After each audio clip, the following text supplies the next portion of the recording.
ल आज चाहिँ हामी यहाँ आइसकेको छौँ। यो चाहिँ छ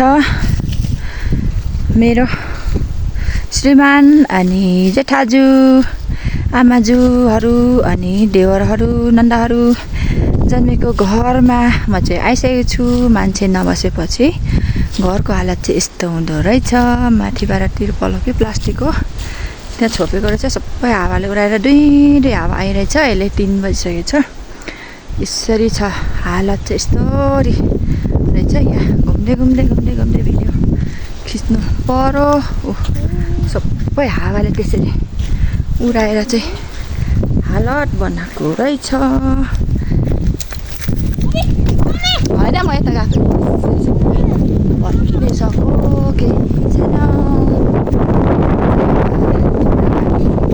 मान्छे नबसेपछि यस्तो हुँदो रहेछ। घरको हालत यस्तो छ। मात्र भन्नु मात्रै बाँकी छ।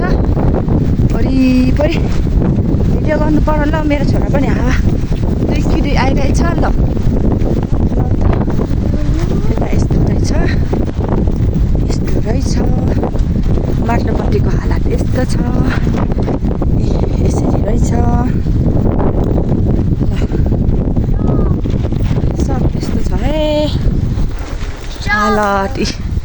यस्तो तर छ सानो हावा चलेको भए पो घर चाहिँ सबै अब सकिनै सकेछ नि हो। सकेछ के गर्नु अब, माया लागेर पनि नहुने रहेछ। यस्तो त छ।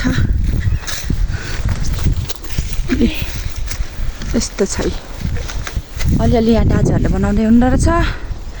यस्तो छ है घरको हालत। ल यहाँ मेरो भाइ ओखर ल्याइदिन्छु है। ओखर चाहिँ कसले दिनुभयो? सुजाता दिदीले भाइलाई जाडो भयो अरे। अनि यहाँनिर ठ्याक्कै सरले टाउको बाँधिरहेको छु। यस्तो छ।